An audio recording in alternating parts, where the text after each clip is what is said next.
What's up, everyone? It's Super Nintendo Dude back again, and today we're going to be going through the Nintendo Museum actual website. Of course, you guys know the Nintendo Museum Direct actually happened today, and I'm recording it the same day. And the reason why I'm making this video is because I didn't know that website dropped. The website dropped. I bet there's going to be a lot of information. We can look at prices, just a bunch of stuff and explore. And if there's not a lot, then I probably just won't make this video. But I think there's going to be a good chunk of information that we can get from this video. So I'm just gonna let's just scroll through and see what we can find. Let's see here. Opening October 2nd, of course, of this year on Wednesday.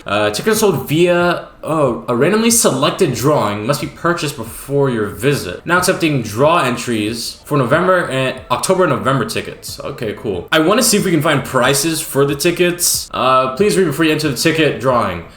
Free Nintendo account is required to make a reservation. Tickets are sold via a randomly selected drawing. So I guess even if you try to get a ticket, I guess, maybe you won't be so lucky and you won't be able to go. I don't know how this works exactly. If you are selected, you'll be asked to complete your purchase. Only credit cards can be used to pay for tickets. So I guess no debit cards. Very, very specific. They're really not messing around with this museum, and I can understand why. This was, like I said in the video, this was their old, headquarters, I believe. It was an old warehouse, with a bunch of trucks and stuff like that. So it makes sense that they're taking precautions. Please make a reservation and the name of the person visiting the museum. We will check your identification on the day of the visit. Visits to the workshop require same-day reservations.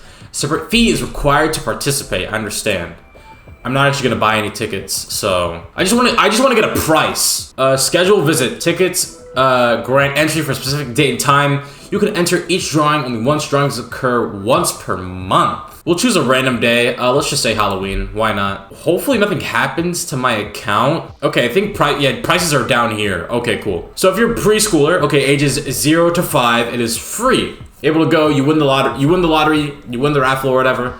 You get to go for free. So nobody who's watching my video is between the ages of 0 to 5, so we don't have to worry about that. Children ages 6 to 11, it is going to be 1,100 yen. Youth ages 12 to 17, it's going to be 2,200 yen. And adults ages 18 and plus is going to be 3,300 yen. All prices include tax. Children ages 11 or younger must be accompanied by a guardian. That makes sense. When purchasing a child ticket, 11 or younger, also purchase at least one adult ticket. Okay, so if you have a kid and you want them to get it for free, you're still gonna have to buy that adult ticket in order to go in. Admission is free for preschoolers with accessibility needs. Tickets for adults and children with accessibility needs are sold at the same price as children tickets. Okay, so I guess if you have a child with some kind of accessibility needs, I guess the price will match up for adults and also maybe youth too? I'm not too sure how that works. One companion must also buy a ticket for the price of a child ticket on the day of your visit. Please present a certification of accessibility need or a Miario ID to enter the museum. I'll put that on screen for that Miario ID. I don't know what that is. I'm not too sure about that. Operating hours 118. What's that in I don't know if this has it set for America. So what is that? 8 a.m. to 6 p.m. Is that what it is? Hopefully I got that right. Closed Tuesdays. Tuesdays is a national holiday. The museum will be open but closed the following day on Wednesday. Okay, cool. Through the nearest holiday, December 30th to January 3rd, it is going to be closed. Let's see here. The museum may be temporarily closed due to implicit weather. Okay, so weather, natural disasters, some things that are common things in Japan. In such an event, we will notify ticket holders via email. We also post notices to the ticketing website and the official website. Oh, we have a map here. Okay, cool. So we got building 1. I believe this is probably the ground floor. Oversized baggage, a storage area. I guess they don't want you lugging around your stuff just in case, you don't want it swinging around and hitting something else. They don't want to ruin their, all the things that they have in there. Lockers, the entrance gate, you come through here. Accessible rooms, restrooms, elevator, parking for accessibility needs. Of course, they're thinking about everybody here. A stroller storage area, second floor, more restrooms, of course, on the second floor. This is where the shop's gonna be. So it looks like you kind of come through. I believe this is the main area where they have the interactive games with the QR codes with your phones on the floor.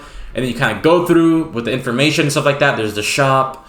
Umbrella storage. I think umbrella storage is a pretty common thing in Japan. I'm not too sure. And then after you go through the shop, it's gonna lead to the cafe, I believe. A restroom, elevator. And it is so funny that Nintendo actually literally just has a smoking area. I guess Nintendo knows their audience, I guess. They're like, hey, we know people are gonna be needing to have a little break, so, you know, let's give them their own little area so they don't have to, you know, sneak around and do it. Let's go see what's in the shop, actually. We're gonna have more merch, and it says bonus stage. Ooh, this web part of the website looks nice. I like this. All right. Hours of operation, accept the payment methods. Do they take cash? Should we just see if they take cash?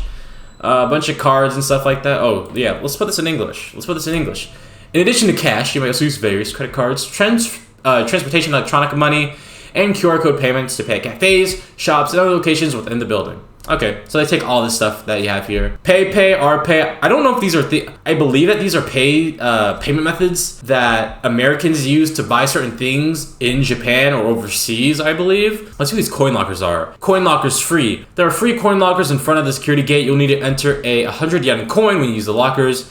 This will be returned when you finish. Okay, cool. There are also a currency exchange machine in the locker room, so please use it if necessary. So if you're coming over, I guess you go straight to Japan. You want to go straight to that museum and you need to convert some USD into yen. They have the machines there. That's really cool. If you have large luggage that does not fit in the coin lockers, please leave it in a large luggage storage area. I don't know if people would go to a museum and just have their stuff with them without like putting it somewhere in like maybe a hotel or something like that, or an Airbnb. But I don't know. But I'm glad that they're thinking about other people like that, I guess. As numbers are limited, please try to bring as little luggage as possible. That makes sense. Oh, maybe the luggage is for people who are like trying to go there and buy a lot of things. Maybe that's it right there. The use is limited to day of use. After closing, any remaining luggage will be collected and treated as lost property. Okay, cool. Let's go to the cafe. Or wait, I went to the shop already, right?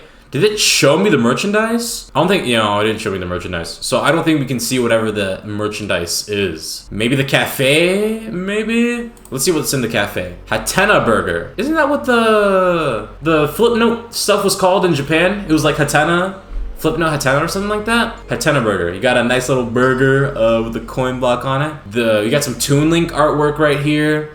A nice glass painting. That's really nice. Let's see here. Seating capacity approximately 130 guests. There are over 270 combinations. You can order your own custom hamburger by combining your preferred ingredients.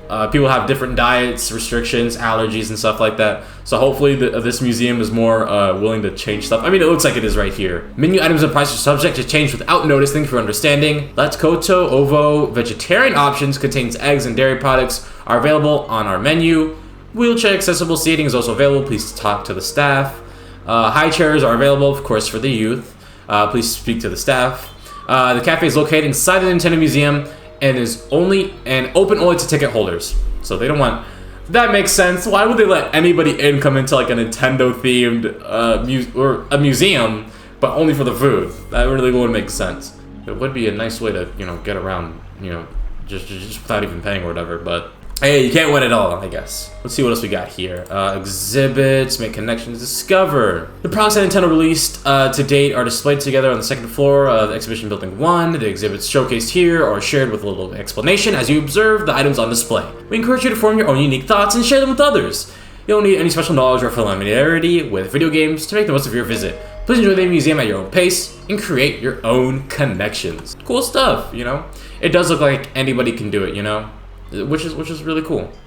Use the coins to experience interactive exhibits. Digital coins, which can be used only inside the museum, are required to experience the interactive exhibits. So you can't use the number of coins required varies depending on the interactive exhibit. Visitors will not be able to experience all interactive exhibits with 10 coins. The number of coins required for each interactive exhibit will be announced at a later date. So I guess even if you do go to the Nintendo Museum and you're only able to go once and you pay for it or whatever, you can't even experience all the games. It's something where you're gonna have to go back for another visit. You have to, maybe at least go twice. So this is the stuff that I was talking about earlier. Okay. So now we get to go into the games. Now we're gonna get to go into the games. All right, cool. So it shows everything for here. It says here for one player, Shigarden SP. Use a dedicated smart device to read Tanka poems. Search the floor for a card containing the second half of the poem. Then hold up the smart device to collect the card. Points are awarded based on how fast you collect the cards. Up to 20 people can play simultaneously. Let's see, what do you need here to play? A dedicated smart device will be provided for this experience. So they have their own custom smart devices, I guess. I think I did see that. I think it opens up and closes, if I'm pretty sure, and I think it has a stylus too. Shoes with points such as heels and shoes with metal are not allowed. Probably because it would scuff up the floor and ruin it.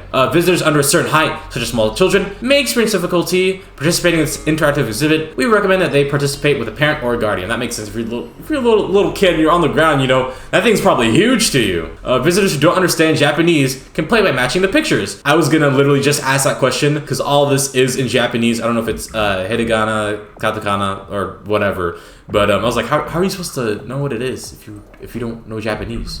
But of course, they thought about the overseas people. Zapper and Scope SP. Choose between the Zapper, which is easy to fire rapidly, or the Super Scope, which is easy to aim. Then take aim at enemies such as Goombas, Koopa Troopas, and Chain Chomps and complete points. Up to 13 people can play simultaneously. One player per booth. You may accompany your child in the same booth, makes sense. But you cannot play with the Zapper and Super Scope simultaneously. So, you know, you can't be cheating if you do have a kid, you alright? You gotta play like everybody else. Ultra Machine SP. This is a reproduction of the original Ultra Machine, a pitching machine for indoor use released in 1968. Use the bat to hit balls pitched one after another, including fastballs, curveballs. The space is designed to look like a room from back in the day. So, what happens if you hit the ball into furniture or some other items in the room? A variety of rooms are available for use. They said in the direct, once you hit certain things that are in this room, they're gonna interact with you. So I believe everything in this picture, for the most part, is gonna be something that you can interact with, which is cool. One player per room. You may accompany your child in the same room, but two people cannot play simultaneously. Makes sense.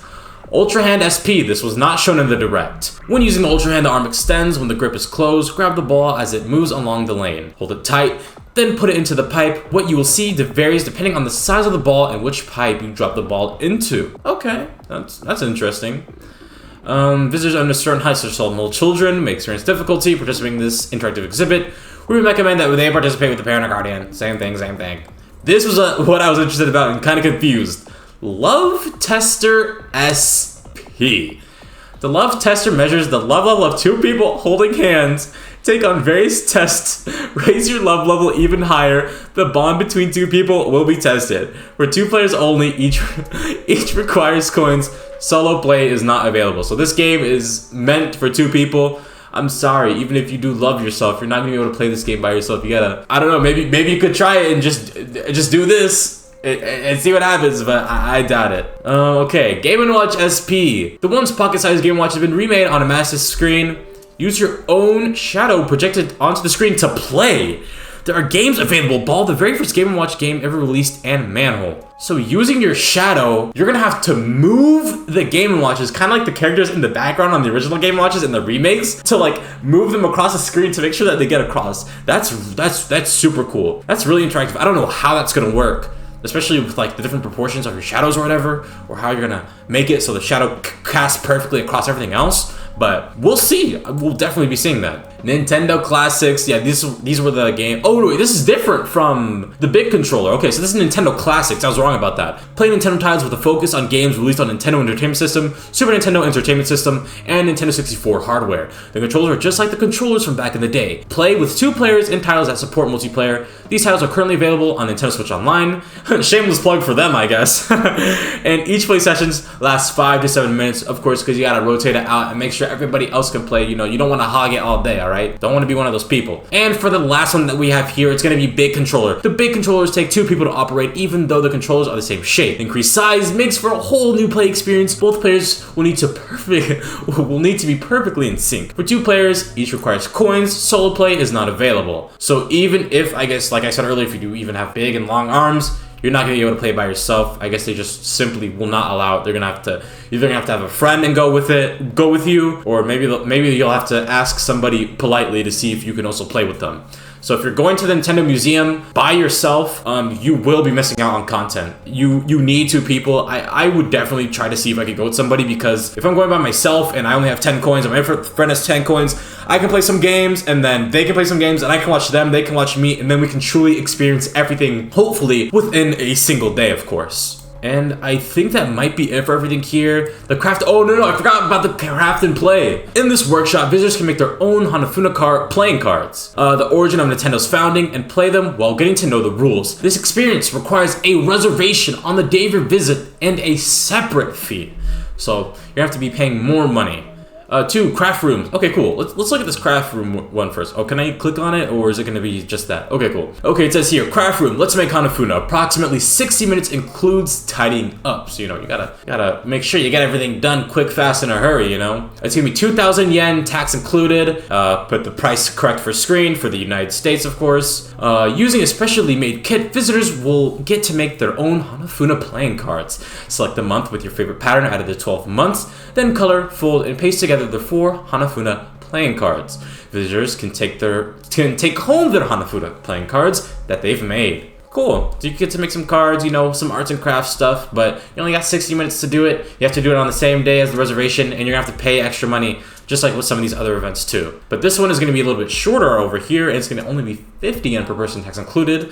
It's gonna be the playroom. Try playing Hanafuna. Approximately 60 minutes. Participation fee is gonna be 50 yen per person. Visitors can play Hanafuna while the rules are explained, based on Hana Awase, one of the most popular versions of Hanafuna. This Hanafuna experience uses images recognition and projection technology, and even allows first-timers to play very easily, which is very cool because, of course, this is not a game that's played in any part of the world that I believe very commonly. It's not a game like tic-tac-toe. It's not a game like, I don't know. It's not a game that everybody's playing, all right? But it's cool that even if, you know, you don't really know what you're doing, you're still going to be able to enjoy your time. And I guess if you do bring a friend to your Nintendo museum, you're still going to have a fun time because both of you guys are going to be learning, and, you know, you guys get to have a little bit of rivalry, and it looks like it's going to be easy to play, set up, and it's only 30 minutes too. That's cool. I don't know if it says here that you have to make a separate reservation, just like everything else, but I'm going to assume that it does, but then again, I'm not too sure. It has the address on here. It's not like I'm doxing them, you know, it's a public museum, all right?